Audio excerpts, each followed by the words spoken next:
Hello everyone and welcome back to my Christopher Nolan review series, which has been on a very long hiatus, and that's what I need to first of all just quickly address. Apologies for the lengthy lack of uploads of this review series over the past few weeks, and the main reason for that has been that I just recently started up work. I've been obviously prioritizing that, so this unfortunately had to take a back seat, as well as the fact that of course Tenant's the film that has of course inspired this whole review series of course just kept on getting pushed back and back. We now have a new release date for it on, I believe, the 26th of August here in the UK.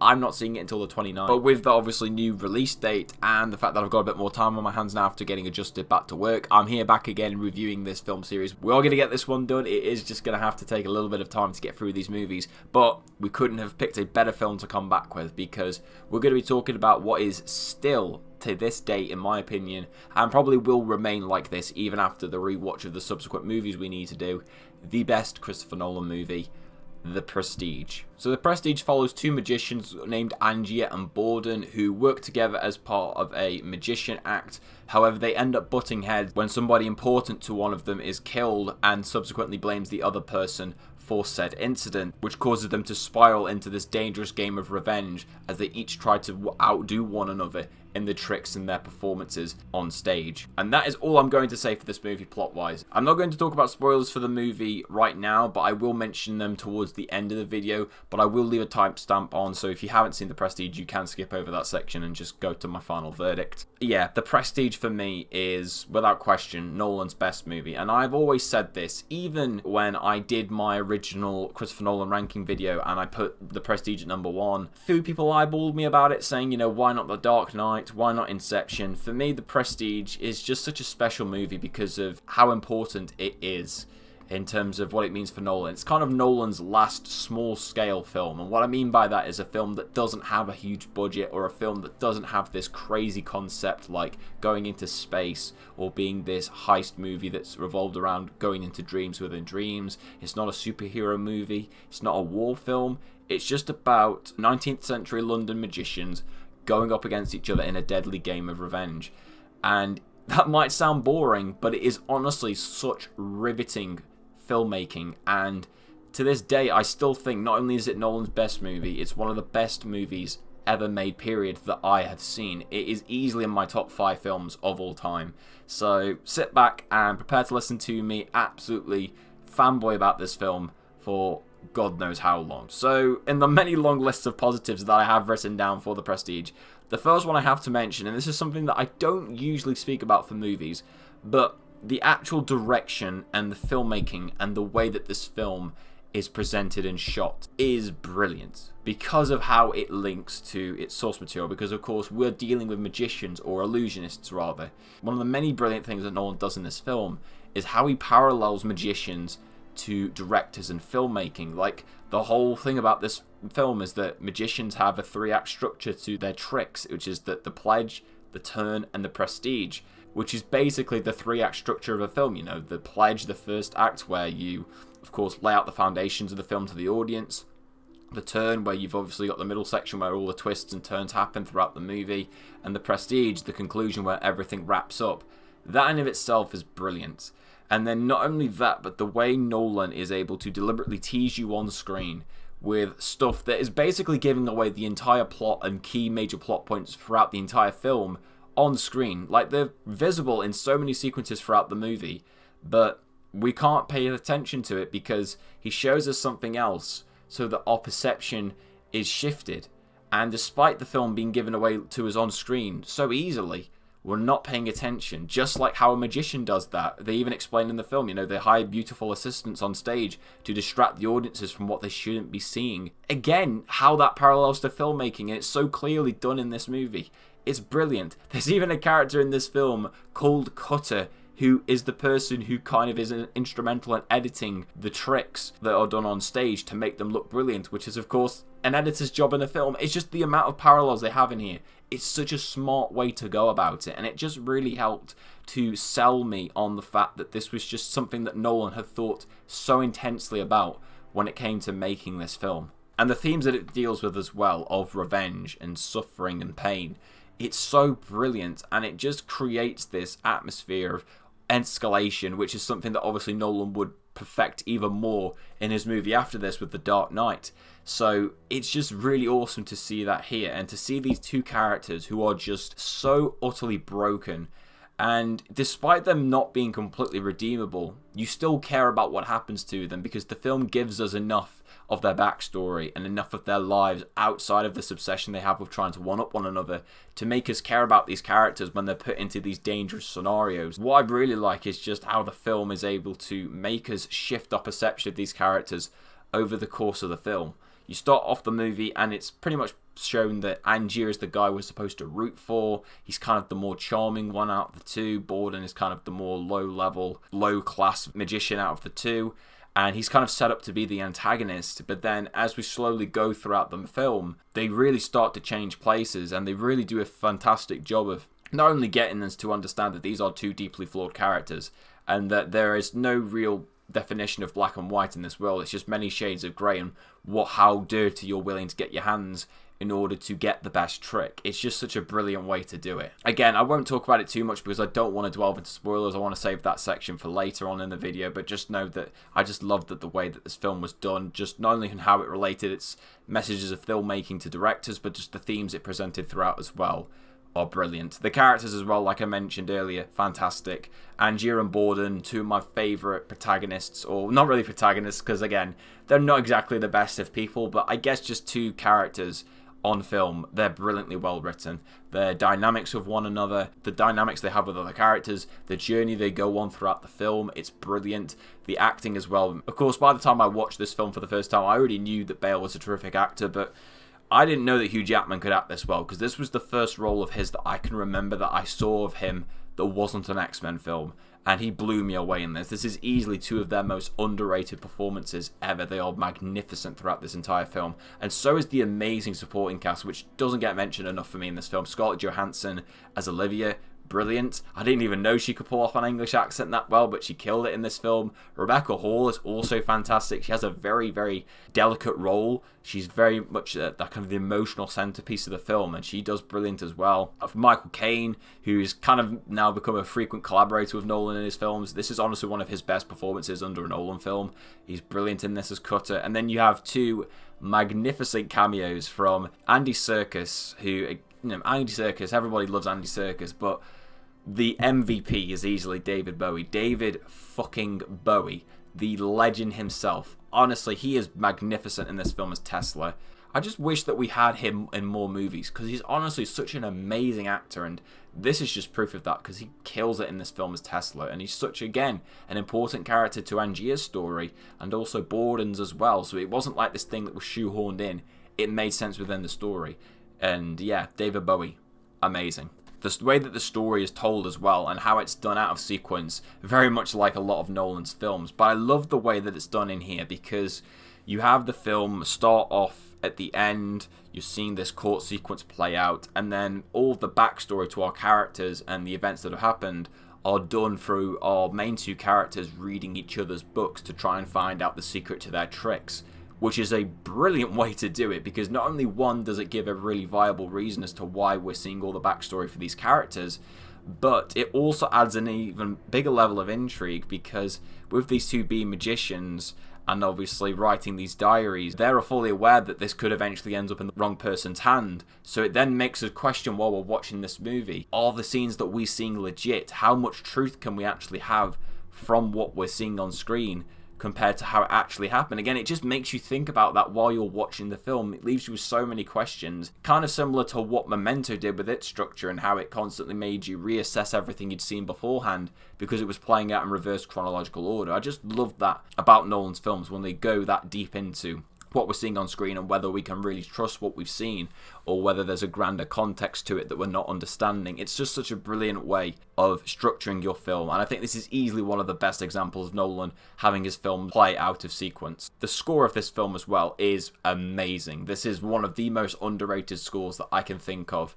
for any movie that I've seen. David Julian's work here is fantastic. I believe this is the last film that he composed for Nolan. After this, all of his subsequent films, they were composed by Hans Zimmer. It's such a haunting score. It belongs in a horror film, and I've always said that. But I think the reason for that is it's trying to show the detachment and the derailment of these characters as they go along with this obsession, and how the soundtrack just does a magnificent job of just adding to the atmosphere of this film. It's absolutely drenched in dread, and it does such a brilliant job of encapsulating that, and it's just a magnificent score. Doesn't get talked about enough. David Julian, fantastic composer. I wish he'd come back and compose more films, because he's not really had a lot of work since The Prestige, and I definitely would like to see him compose more scores, because I think his work with Nolan and all of his scores for, especially, like I say, this, Insomnia, Memento, have all been fantastic.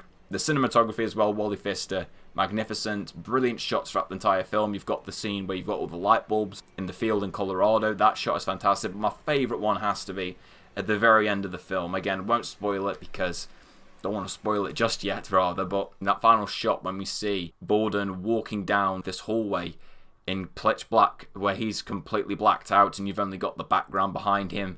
Magnificent. One of my favourite shots in any film ever. Speaking of ending as well, the ending of this film, God tier, one of my favourite endings to any film ever. The way that the film unveils both of these characters' tricks and how they were able to pull them off. Magnificent. I love the drama and the tension that it builds up with this storyline going up in the present day, whilst we've got these flashbacks going on. It's brilliantly well done. It always leaves you guessing as to what's happening next. How did our characters end up in this scenario? It's just brilliant how it's done, and the way that it wraps it all up, and even then poses kind of like many subtle questions in the ending as well that aren't addressed. It's brilliant. It's such a magnificent ending, and I'd honestly argue this is my favourite ending to any Nolan movie. I love The Dark Knight's ending. I love Memento's ending.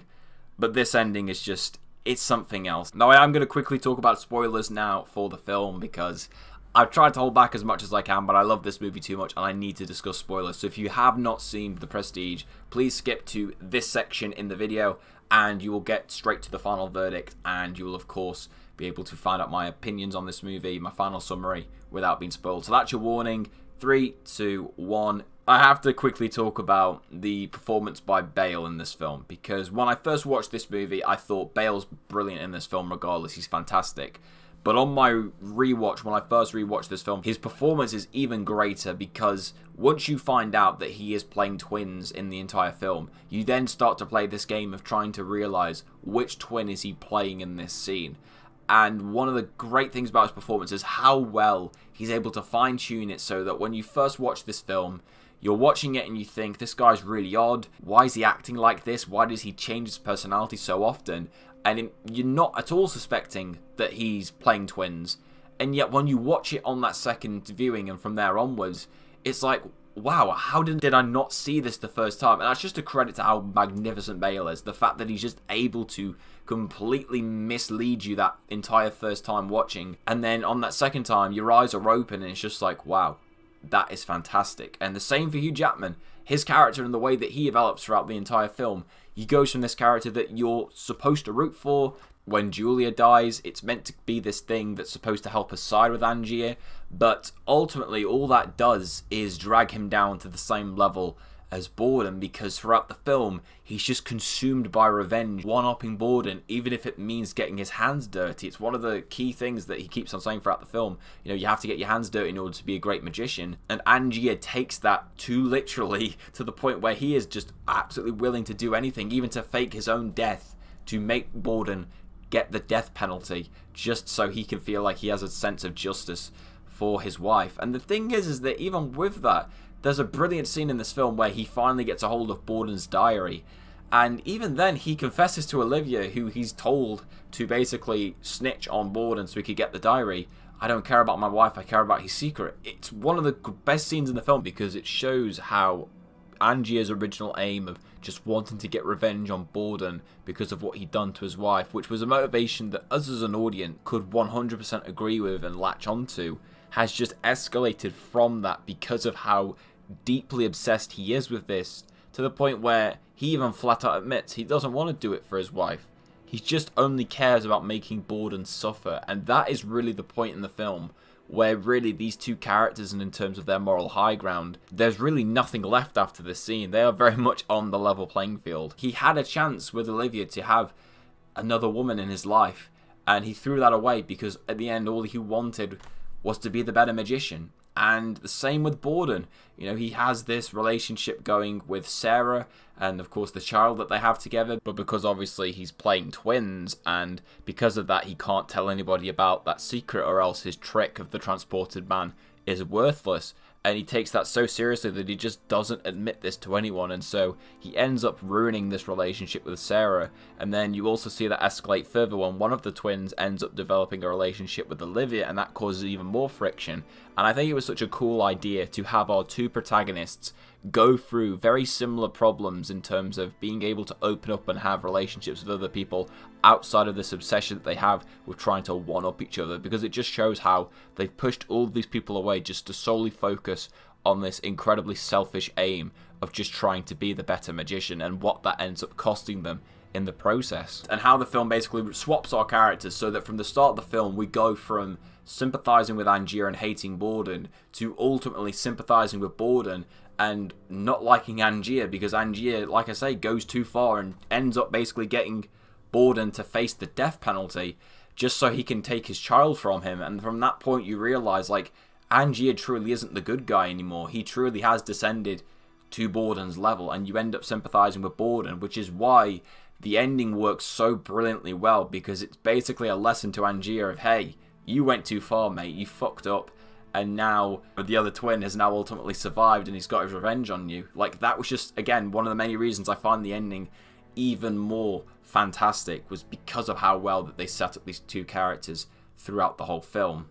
The scene with the child and the bird, where he figures out that the birds, there was actually two of them, and that one of them has to die in order to give the trick that it's disappeared and come back, and how that basically relates to, of course, not only Borden's trick with him having a brother, but also the Angier trick of how he's able to teleport himself, but one of his clones ultimately has to die to sell the illusion.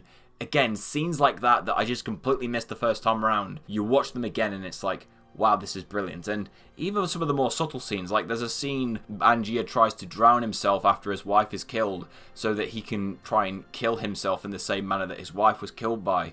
And then in the scene afterwards at a funeral, Cutter gives this speech about how he knew a friend who was a sailor who once drowned and it took him 5 minutes to cough up water, and he said that drowning was like going home. And then how that parallels Angier drowning all of his clones, because he feels like if he does that, they're having a peaceful death like his wife got. But then at the end of the film, Cotter turns around to him and said, nope, I was lying. It felt like agony. Those kind of things, those kinds of scenes that you missed the first time around are so fucking amazing. And it's one of the main reasons that I love this film even more. Just those tiny details that just, they're not there in so many other movies, or they're just nowhere near as interesting to dissect and think about. Just, again, adds to many more reasons why I love this film. And the ending is fantastic. That final shot where Borden's walking through all the tanks of the Angier clones, brilliant shot. It's absolutely fantastic. This film is truly phenomenal. Like, honestly, if this film had not come out right in between Batman Begins and The Dark Knight, I genuinely think this would be talked about far more as a Nolan film. But because it was placed in between those two very well-known, very successful Nolan movies, and this one just wasn't at the heights of that in terms of its concept and its budget, that's why ultimately it doesn't get the attention it deserves, which is a huge shame, because it's a fucking amazing movie. So getting into the final verdict, finally, after me fanboying about this film for far too long, I'm going to give The Prestige probably one of the easiest 10 out of 10s I will give to any film I ever review on this channel. Again, this is a masterpiece of a movie. It's Nolan's best film by far. I really don't think that any other film in this review series is going to top this. Even though I'm hyped as fuck for Tenet, it's not going to beat The Prestige, because it's just such a special movie to me. Like I say, it's easily in my top 5 films of all time. I love it that much. It's a masterpiece of a film, underrated as hell. If you have not seen The Prestige, please, I implore you to watch this film. It is amazing, easily one of the best movies of Nolan's filmography, and one of the best movies, in my opinion, that I have ever seen. So thank you all very much for watching my review of The Prestige, and thank you for being very, very patient, of course, with the awful upload schedule I've had recently. I'm hoping to improve it from now on. I'm going to try my best to get through as many of the Nolan films that I haven't reviewed as of yet over and done with, so that by the time I watch Tenet on the 29th of August, I'll be able to review that movie, and I've already had the majority, fingers crossed, of his filmography reviewed on the channel. So Keep your eyes out for those videos, leave a like on the video, make sure you subscribe to the channel if you're new, and comment down below with your opinions on the Prestige if you have seen it. And with that being said, I hope to see you all again next time. Now you're looking for the secret. But you won't find it because, of course, you're not really looking. You don't really want to work it out. You want to be fooled.